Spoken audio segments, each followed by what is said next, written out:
Hi, it's Dustin Lanier. Thanks for listening. Please find me on LinkedIn for original public sector operations content every week. And please reach out to me if I and my team of procurement professionals at Civic Initiatives can help you be a public procurement change agent. Welcome. Thank you so much for joining NASCA this afternoon. We're excited about today's conversation. This is another edition in our top 10 priorities for state chief administrators webinar series. Today, we're talking about supply chain and stockpile management, talking about how the pandemic response has really shifted those state government models. Got a great conversation group to talk today. I'm Pam Goins, Executive Director at NASCA. And when NASCA does our top 10, I can be honest and say this was not something we had ever expected to see in a top 10 list of priorities for our state chief administrators, thinking about PPE and stockpiling for the future. But it's very, very evident that it's critically a conversation that we must have. And over the last 19 months, it's only really escalated. We have three amazing panelists with us today, and I'm thrilled to have the opportunity to have a conversation with them. You'll see Curt Topper, who is the Chief Administrative Officer from Pennsylvania, also a member of the NASCA Executive Committee. Dustin Lanier, who is the founder of Civic Initiatives and former CPO. And then also Jaime Schorr, who is the Chief Procurement Officer in Maine. And I'm so excited to have all of you all with us here today. So let me start with a conversation question to all three of you all as we kick off today's conversation and really set the stage for the remainder of our time together here today. First and foremost, how would you define supply chain management, and how have you potentially seen a shift in that due to the pandemic? Curt, let me start with you, then off to Jaime and Dustin. How would I define supply chain management? Well, I think broadly, right, it's all of the processes, procedures, and people, systems that are involved in making sure that our agencies here in the Commonwealth have what they need when they need it. I think that's probably the best way I would describe it. And that means being responsive to a changing environment, which is probably the biggest lesson of the last 18 months. And we'll talk about that more. Absolutely. Jaime, your thoughts on the definition, maybe things that have changed in the state of Maine? Pre-pandemic, I would have said it is a series of systems put in place to adequately provide the appropriate goods and services needed for anything, right? During the pandemic, I would probably define it as the wild, wild west gone bad, right? Those first few months, it was nuts. And it was every state for themselves, every locality for themselves, just try to keep your head above water. And we can touch on more of it, I think, as the conversation goes on. But Pam, I think it's important that we think about the history of the supply chain model and how it came about. So just quickly, right, thinking back to the 1970s, where we had federal policies that were put in place that favored private equity financiers and monopolists, we simply weren't prepared to manage a supply shock such as the COVID-19 pandemic. We had a dangerous over-reliance on products that are and continue to be manufactured elsewhere. And I'll just give one quick example, right? The 1997 Ocean Shipping Reform Act, which led to a merger wage, whereby if you think back to the industry that's now consolidated into three alliances and had the ship that crashed into the Suez Canal, it was like a perfect storm in the middle of COVID. And our ability as state agencies to respond to that perfect storm required agile thinking with antiquated processes. And now we start thinking ahead to the future. So I'll pause there as I'm eager to hear Dustin's comments on supply chain. So Dustin, you're really coming from a little bit different lens from the private sector and working in the public sector with many of the states on their processes. So how would you respond to that initial question? Well, it's a process of taking goods and services from their most raw state through the point at which they're able to do work, and then the processes that we have to take to acquire it and receive it and put it to work. And to not repeat things that have been said, but maybe try to add a different tilt to the conversation. I would say that procurement shops and purchasing shops, by and large, pre-pandemic, could probably assume that if they placed an order, they would receive an order. If they bought a good, they'd receive a good. And I think that one of the major impacts on procurement in the phase, and I think that will have a lasting impact on interest on supply chain issues, is the addition of logistics to a core expectation or responsibility for purchasing. I've told the story before. One of the procurement officers that we work with, when I was talking to her early in the process, she said, "How many pallets does 6 million surgical gloves take up?" And I said, "I have no idea." And she said, "Neither do I." And, the answer is like 120, right? And so now it's not just placing the order, but then the logistics of actually chasing it and receiving it. Gary Lambert, who's on the call, had a great story when we did a panel with him a few quarters ago, talking to people when the goods are literally being put on airplanes in China and then having to try to keep them from being taken off the airplanes, up to, if we receive the goods, where do we put them, right? We purchased 120 pallets of surgical gloves. Where are those going to go? And how are they going to get around? So it's not that those weren't responsibilities of administrative shops before, but I think it really sharpened and focused the fact that that's a core responsibility of our teams that are dealing with that kind of a supply.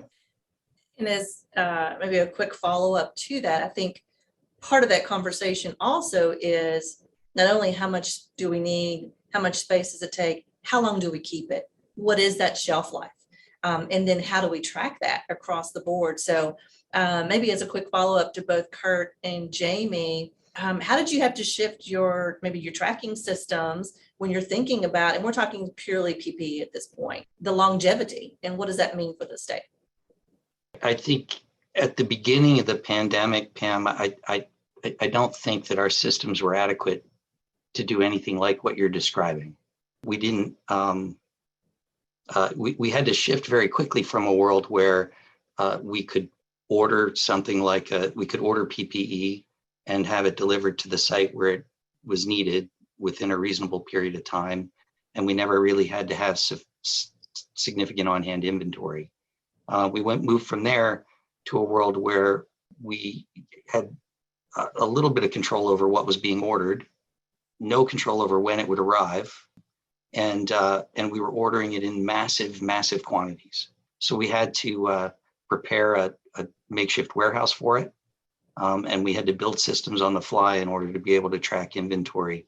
Honestly, at the beginning of the pandemic, we didn't worry so much about shelf life or expiration, except insofar as we were worried about receiving expired goods.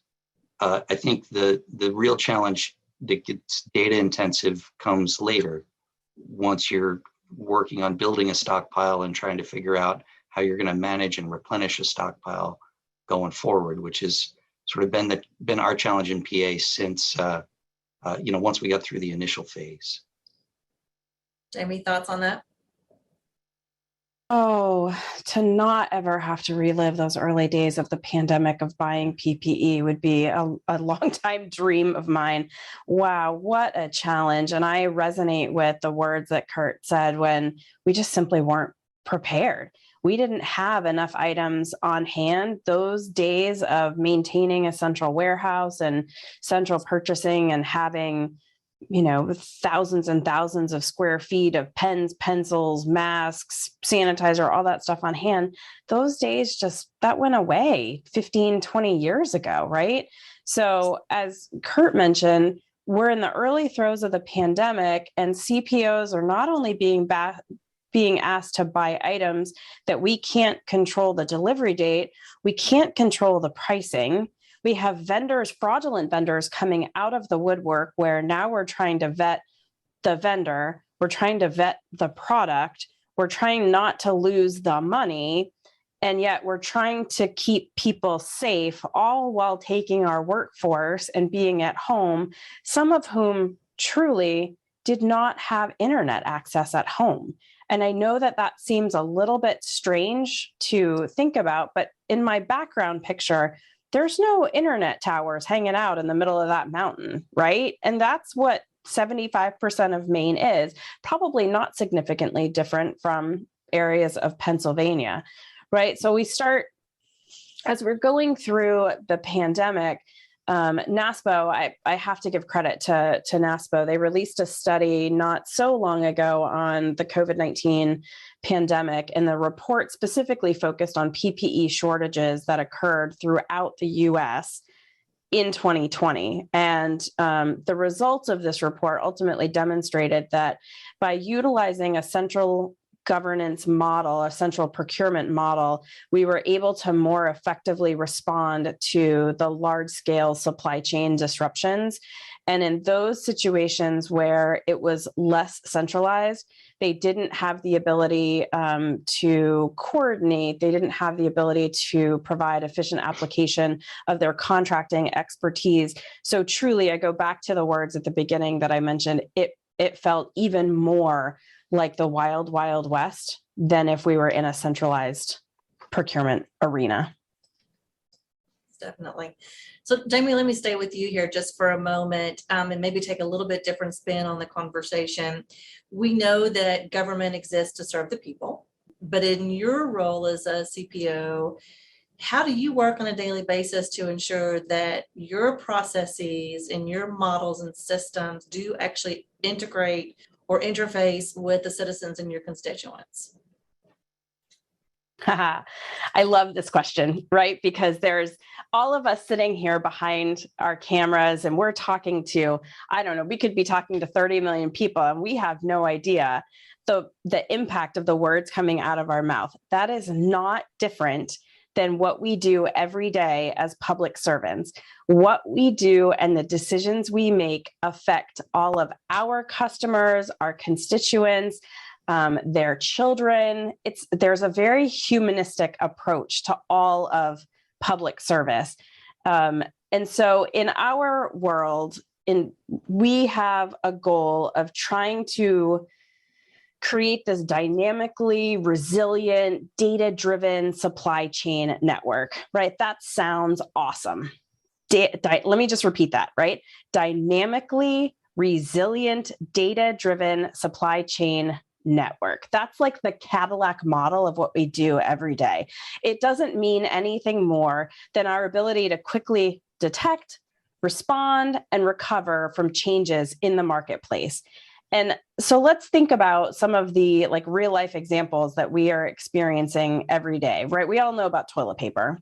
It's just been a thing. It's there, it's not there.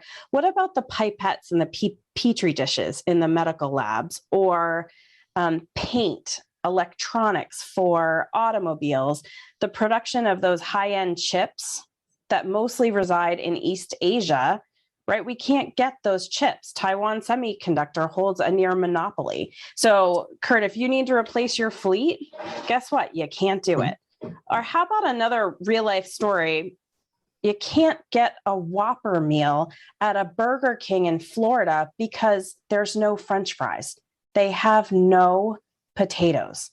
These are real life stories that as procurement officials and administrators, we can affect how our farmers are producing crops. We can affect how the marketplace is producing locally domestic manufactured goods. So all of that, Pam, to answer your question, to say, we are asking CPOs and administrators to look more and more to those vendor relationships, have the conversations with your existing vendors rather than trying to find new vendors, build your relationships and build up the manufacturing that's all around us, just so we can respond to those unexpected global pandemics or, I don't know, random ice storms in Texas, for example. Exactly. And I think we so often think about some of those more emergent crises that are happening. Again, who would have thought we would be 19 months into a global health pandemic, but we don't always take it down to the humanistic level. So I appreciate you touching on that, Jaime. So Dustin, let me flip over to you. You're the founder of a company that works directly with states about this every single day. What are some of the changes that you have seen? And I will say to our group, Dustin and I were chatting the other day, and he brought up the concept of force majeure. Well, I think about force majeure when we're talking about hotel contracts, not about supply chain. So Dustin, what are you seeing happening in the States? Obviously, for this conversation to be relevant to today, it can't just be purely talking about the pandemic. It's more kind of where have things moved to now, right? Certain things have stabilized, and then new issues are coming up. And on the force majeure thing, I had said that I'd had 2 or 3 different folks ask me about what people were doing as far as including the concept that the pandemic is no longer an excuse for acts of God, right? Or how do we deal with other kind of acts of God? The Wall Street Journal had an article about how does the coming out of COVID-19, but still the lingering effects, and then Jaime put well, the lingering or emerging supply chain effects, how does that work back into contracting? At what point do we say that certain things are or are not allowable as claims on why things can't be met? And so it always attracts my attention when the Wall Street Journal and the Washington Post actually write about supply chain issues. I get a lot of my supply chain news from Rob Hanfield, who was participating in the study that was done for Jaime. He had a thing that was up recently, basically pointing to a lot of the supply chain gaps that are happening now. There are long and lingering effects of some of the supply chain on the way that contracting happens. So I'm interested in how contracting changes now that we're in this phase. I really appreciate, Dustin, that you want to make this relevant to right now, right? Because I'm with you, Jaime. I don't necessarily want to relive those early months, right? We are struggling, I think, to some degree to return to normal. Part of it is we were blessed in Pennsylvania that we have a procurement code that provided sufficient flexibility for us to be able to respond to things that we needed to respond to. But the challenge now on some level is putting the genie back in the bottle. The one nice thing about doing procurement on an emergency basis is that you can move quickly. You can ignore a whole bunch of procedures and regulations in order to get what you need in a timely way. And that, believe it or not, is a popular approach with many of our customers. And so now part of the challenge, I think, is returning to a normal footing, or gradually returning to a normal footing, so that we can ensure that the requirements of the code are met, ensure that we have small and diverse business participation in our contracts, those kinds of things. And so I think we're wrestling with that now. It's requiring a ton of communication between our teams and the agencies that we serve. And we have a genuine desire to take the lessons that we've learned about, we can move really fast. That's really good to know. Let's take that mindset back into a normal course of business and see where we can apply it, see where we can preserve it. I don't know if that's an answer to your question, Dustin, but those were the thoughts that came to mind as I was listening to you. I think our big current challenge is that's definitely one of them. It's returning to normal, but at the same time figuring out how to preserve some of the speed that we developed, and not disappointing our customers who would rather ignore certain steps and regulations. When you were talking about emergency procurements are favored by our customers. Well, yeah, of course it's favored. You get to pick whoever you want for whatever price you want to, because we are in an emergency. And I will attribute Governor Mills and Commissioner Kirsten Figueroa, my commissioner, who sort of coined the phrase, just because we're in an emergency does not mean that everything is an emergency, right? So when I, as a chief procurement officer, I start to get a little bit of anxiety when I hear people saying, we need this, we don't have time for competitive procurement, we don't have time to follow the process. And under some antiquated processes, I would tend to agree with you. However, with a quality CPO, as I would say 50 states and the District of Columbia they have incredible innovation. They have incredible ideas about how to effectively spend taxpayer dollars in an emergency that does not require a sole source. So I absolutely hear you. I appreciate you. And I appreciate those comments. And it really resonated when early enough in the pandemic, many of the chief administrators from the states came to their CPOs and said, this is an emergency. What do we do? How do we buy this? How do we respond? So I think that collaboration between the two groups is what made the state so successful in being able to respond to the pandemic. Excellent points. So then let's take a step back just a little. We don't want to relive 19 months for sure, but I'm going to anticipate that we've learned a lot in the last 19 months. We've seen that there are efficiencies. We've seen that there are new ways of looking at processes, systems, planning. So Jaime, what's some of the top things that you've learned there in Maine as far as creating those new efficient processes? Sleep is overrated, right? So just stop sleeping, and then we can call China all the time and get what we need for products. I say that somewhat joking, but somewhat in seriousness, because that is exactly what we had to do early on, right? We get 4 hours of sleep. We wake up at 2:00 in the morning and we make calls to vendors over in China. But to a more serious side, Pam, we have started to realize that, as Curt mentioned, that on-hand supply is not effective when we have unexpected emergencies. So now we're looking at more of an end-to-end data-drive supply chain control, where we're, as Dustin mentioned, we're looking at building contracts that focus on transparency into where the raw materials come from, where they are in the supply chain process, to following the raw materials through to the semi-finished goods, all the way through to the finished products. And ultimately, our contracts are allowing us to see into the suppliers, and to our customers, right? It's really an end-to-end process. I think the other point that I would make is that we're now learning that we have to prepare for the disruption before the disruption. So we're creating redundancies in our supply chain process, whereby we have emergency stockpiles, we have safety stocks in various places, whether it's local, offshore, reshore, wherever it may be. And we also have diversified sourcing.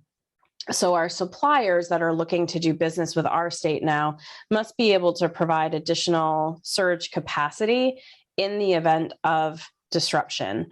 One of the biggest challenges that I think we have in creating this model and sort of overhauling our contracts is focusing on the resources that go with the vendors.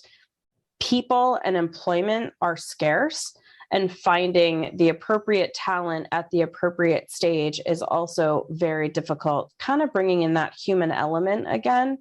The talent, the people, the manufacturing, the infrastructure, it all has to be there. But I am very positive in small businesses that are local and working with the states, and even at a federal level, right? Small businesses responded to the pandemic in such an incredible way. So really focusing on having those public-private conversations at a small business level, that's part of our ongoing response to recreating our supply chain. The biggest lesson by far for me was that folks like Jaime and your counterparts here in Pennsylvania, Ken Hess and Janice Pister and their entire team, you guys are heroes, right? You were unsung heroes before the pandemic, and there's no question that you behaved really heroically throughout those, especially those early times in the pandemic. When you think about what you all had to do to respond to that challenge while figuring out how to telework, which was something we'd never done.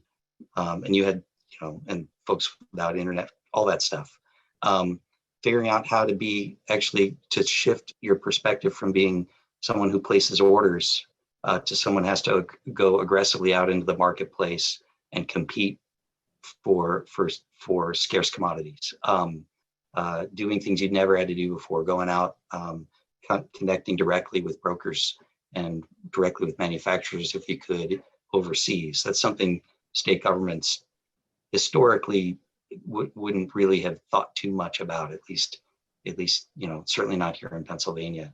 And our team figured out how to do that overnight, and they did it extraordinarily well. I think our mindset has changed with respect to risk taking as a consequence. We're a lot less risk averse, or we've realized that we can be a lot less risk averse when we need to be. So for prior to the pandemic, I don't think the Commonwealth had ever paid in advance for anything. And suddenly we were making upfront payments in order to guarantee shipments of materials coming in from overseas. That was a pretty extraordinary change. For our legal team had to be working around the clock at the same time in order for us to be able to negotiate terms.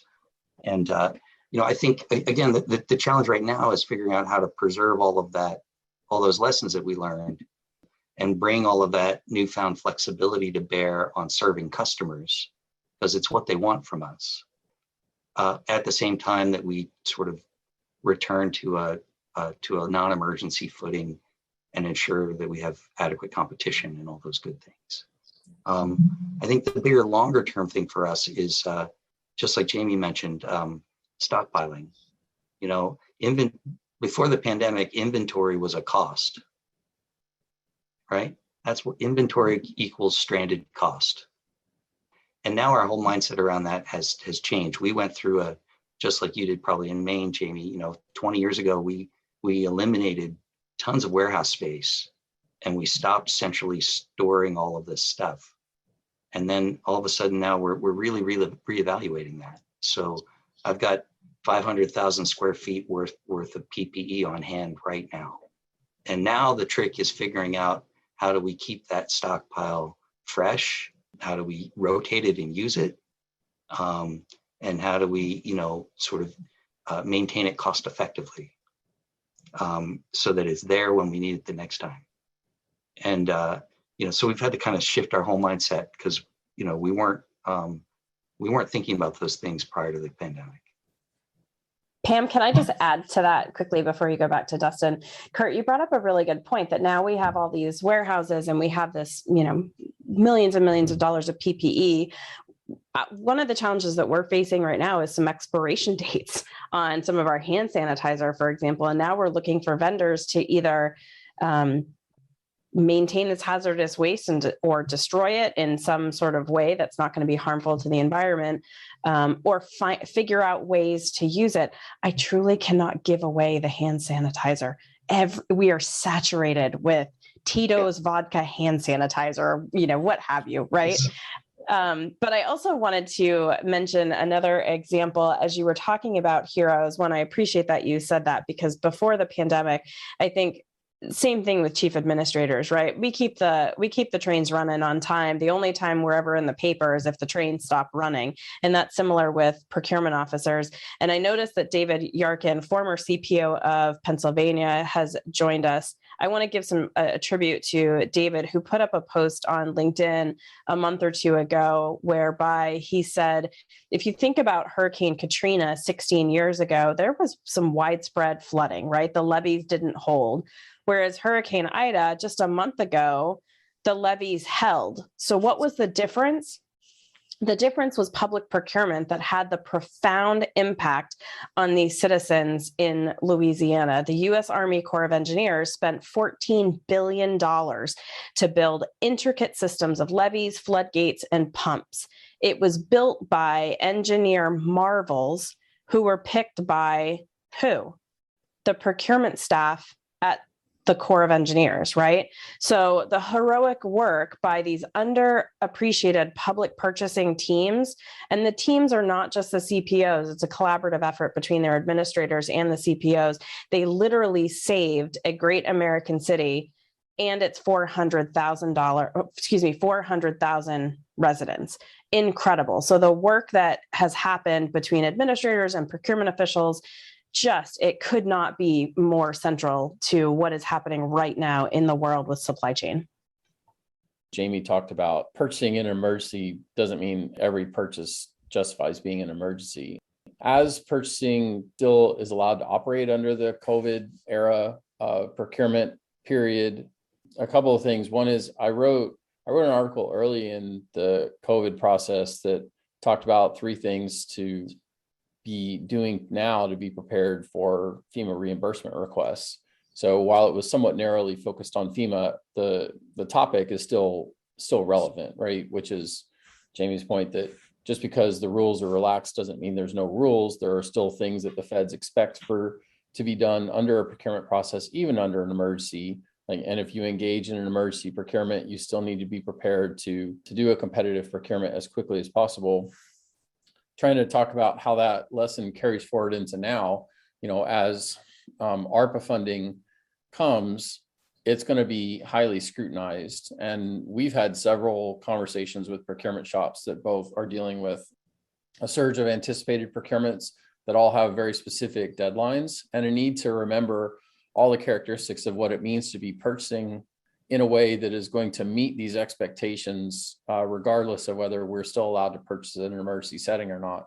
So if the phrase 2 CFR 200 doesn't roll off your lips as chief administrators or procurement officers, it probably should, or it certainly should from the person who's right under you, because that's where a lot of these kind of concepts live of what are the minimum core expectations of good procurement. Don't buy from debarred vendors, check sam.gov for, to confirm that. Don't accept fixed price plus kind of solicitations. I mean, there are very specific rules of what's in there.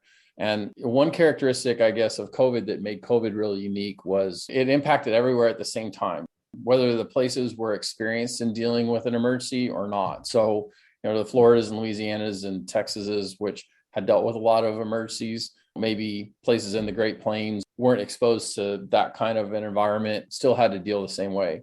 ARPA has a similar characteristic in the sense that it's going to create a lot of impact across a lot of these shops, whether they're used to having that level of money or not. And so I think learning and trying to say, how do we make sure that we keep the principles of managing the supply chain and carry them forward into good supply chain management? It's time to make sure that we remember and have refreshed those characteristics and taken away the perception that we are in an emergency procurement phase and reapplying those lessons into what will be, in many cases, a surge of new projects and new procurements coming out of procurement shops across the country. I'll jump in, Dustin, if I can, on ARPA, because I think it's a very relevant topic, certainly focused on supporting the economic recovery from the pandemic. But I think it's a good conversation. What do you do? How do you spend it? Curt, I don't know, in Pennsylvania, maybe you guys have come up with an immediate plan to spend everything, but we have buckets of money and we're working on spending it. How quickly is Pennsylvania going to be able to spend down this money? So a lot of that depends on, the ongoing work with our General Assembly. So, we have requirements there around the money getting appropriated before we can spend it. And so it's that's an ongoing conversation. There are portions of the money that can be spent outright, and there are portions of the money that are subject to a negotiation. I will say that it's an odd experience after 6+ years of austerity kinds of budgets, to be coming into a year for a change where we actually have some resources to do some things, and that's been a sort of an odd silver lining to all of this from a Pennsylvania state government perspective. It doesn't mean we're flush with cash, but it does mean that we're able to invest in some key systems that we might not have been able to invest in. So, we've been spending a lot of time looking for one-time investments that we can make that are going to put us on a lower cost trajectory going forward. So investments in a better system to manage all that inventory, right? Warehousing systems, better systems to manage our diversity and small business opportunities program. Those kinds of things. The one-time systems improvements that we can make that'll make us more efficient going forward. Those are the things that, at least as an agency head, that I've prioritized. I'm sure that the governor's office and the governor's budget office would have yet another perspective on how all that money should be spent. I'm just we're trying to focus on the stuff that we can control and the stuff that will help our business better serve our customers, who in turn, like our Department of Health, who has a ton of new money, quote unquote, new money right now that they need to spend on a relatively short time frame in order to enhance things like the vaccine rollout here in PA. And there again, it's putting the genie back in the bottle in a creative way, right? It's working on an emergency procurement, because in my mind, the potential for federal funds to lapse at some point is a sufficient enough emergency for us to move quickly. But it's probably not a sufficient enough emergency for us to go up forward on a sole source basis. So it means we've got to figure out how to streamline the process for them and get a procurement done competitively and effectively within a timeline that still gives them time to spend the money. Dustin, I know you have also seen some conversation going on with the ARPA funds around supply chain management infrastructure. What are you seeing from your perspective there? Like Kirk said, a lot of folks, as they're dealing with one-time money, are trying to do things that meet the specific criteria of the grant, of which there's 4 or 5 specific uses that are allowable under ARPA. But the subtext of all of those should be treat one-time money for one-time purposes. So I've seen people who are seeking to do infrastructure or facility upgrades, which can include trying to make improvements to the facilities so that they'll have long-lasting impact on the cost of utilities and the use. Curt just had a good example about investing in some systems around inventory management so that we can make better connections. In ERP systems, their ERP systems will typically be dominated by finance, HR, and then procurement. But one of the submodules in there is aspects of supply chain, asset tracking, facilities, infrastructure. And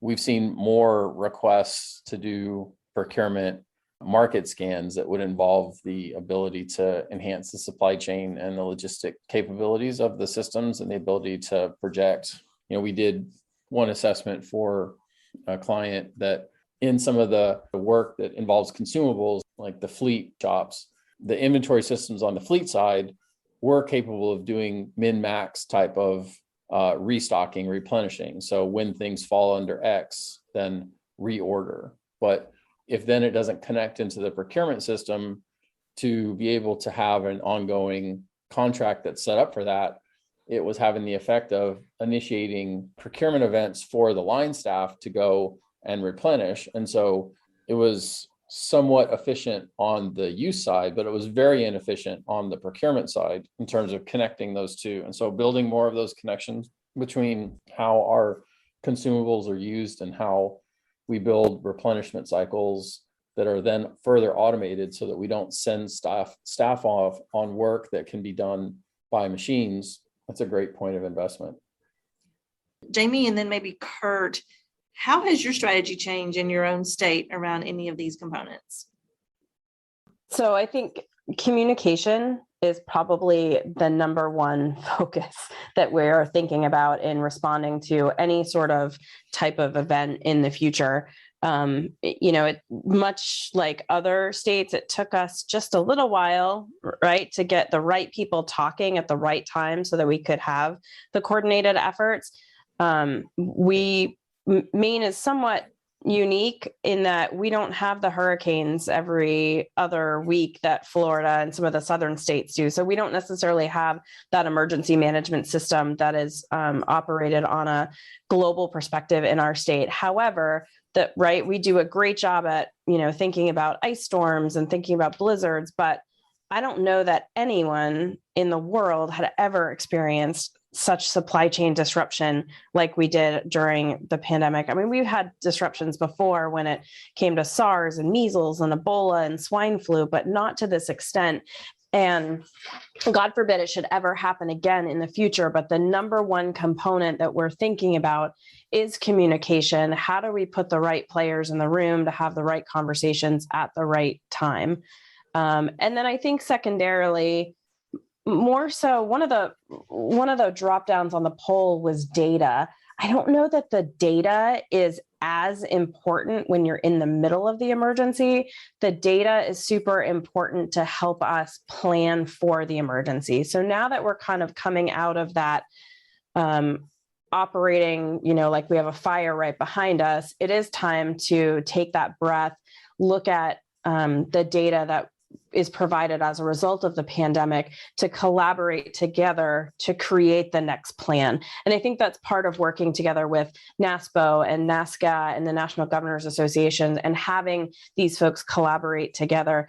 Procurement, I kind of call it like the water cooler of state government, where sort of everything flows into us because you can't really accomplish a whole lot without all these contractors and vendors.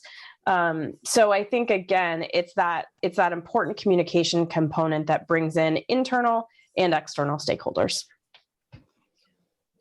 And Jaime, if I can have you expand just a little bit on that with the communication piece, how did you work with your own citizens of the state?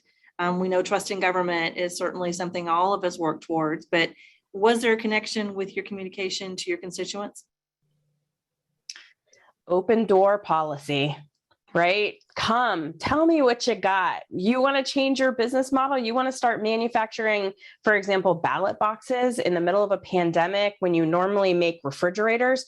Great, let's do it. And that's exactly what happened. We did have a lot of collaboration with our Maine Municipal Association, for example, our Manufacturers Association, which trickled down to the small businesses who were trying to not close their doors, to just the citizens receiving the services, their child support checks, for example, tax checks. Those are all citizens that need the services of state government. And they responded by saying, government has to be open, government has to meet our needs. And the government did that. I think under our administration in the state, they were incredibly responsive to the citizens' needs. We tried hard not to skip a beat and make sure that they had what they needed, whether it be masks, whether it be sanitizer, vaccines.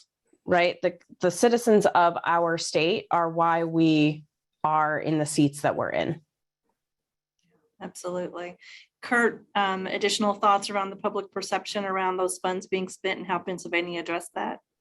Well, I think I have a couple of thoughts. I think the first is that, I don't think, and Jaime had mentioned this, right? We'd never experienced an emergency, anything quite like this in terms of its duration. And so the systems that we build for, a hurricane or a flood turned out not really to be adequate for what became an 18-month emergency that we had to manage our way through, and is still to some degree ongoing, right? So I would just absolutely agree with Jaime that the number one thing we're really focused on right now is communication, enhancing communication, collaborating. So I mentioned refreshing and managing that stockpile. Couldn't possibly do it without collaboration and without a commitment from not just our state agencies, but also our local government partners, others who use those consumables. We're going to need a commitment from them going forward to help us replenish that inventory. And so we're working through those plans now. I think, from a public trust perspective, it's just so important that we keep telling the story about how these people and these systems came through and delivered in our time during an extraordinarily difficult time. We're now kind of approaching sort of the Monday morning quarterback phase of all of this, right? Where depending on, it's hard to keep politics out of public procurement as much as we want to. So we've gotten a lot of inquiries about about our hand sanitizer. And, everyone wants to point to that and say, well, you bought too much, or if you ultimately have to toss it or dispose of it, that's someone will turn that into some kind of scandal, or they might try. And I think that the thing you've got to do is just keep telling, be open, and transparent, and keep telling the story about how we delivered.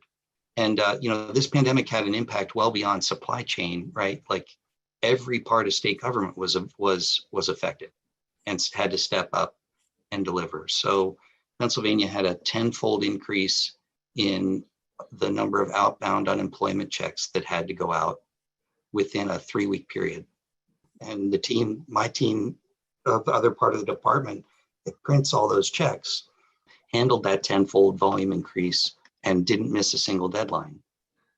And so those are the stories that I just want to keep telling, because I think we're working in an environment where folks, the general public doesn't trust the public sector in the manner that perhaps they ought to. And I think that the way we've managed to pull our states through a really, really challenging time creates an opportunity for us to really underscore that they really should. We should enjoy a higher level of trust than perhaps we do. And I'll keep singing that song until I find a better one. I appreciate that. I guess I really appreciate you talking about the use of stories. That messaging is so vital. And that is how we make that connection, that personal connection with the citizens and the constituents. So Dustin, I know we're getting close on our time, but one of the things we haven't really talked about today is technology. And we know that there are a lot of conversations in the states around technology. What are some of those broad implications that we need to be thinking about when we consider technology around supply chain management? Definitely when the Monday morning quarterbacking happens, one of the biggest wins out of, or the silver linings, I suppose, out of the period is automation of a lot of longstanding anachronisms within procurement, paper bids, blue ink signatures, notaries on 6 pages kind of things rapidly evaporated when there weren't people in the office to receive these. We saw an explosion of automation of the procurement function. We already talked about some of the fact that ARPA money may go in some cases to further linking procurement and supply chain. So that's a win. And since we've got 30 seconds left, I want to briefly congratulate Jaime Schorr for her NASPO presidency. We all need to acknowledge that Jaime just was honored among her peers. So thank you, Pam, for having us on. Well, and thanks to all three of you. We certainly appreciate the relationship that we have with NASPO and the other strategic partners here at NASCA. It's just so beneficial, just that relationship that we've got with our sister associations, to have an opportunity to have these types of conversations. It's so helpful to all of our members across the board. So let me thank Curt and Jaime and Dustin for being here with us today. We host these events on a monthly basis to share information from the states, to learn from each other. So stay with NASCA, learn more about supply chain management and the other top 10 priorities for our state chief administrators. We'll have a recording from today hosted in NASCA's Knowledge Center at nasca.org here in the next few days.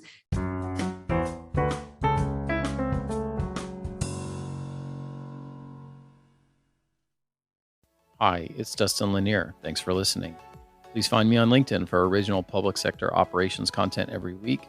And please reach out to me if I and my team of procurement professionals at Civic Initiatives can help you be a public procurement change agent.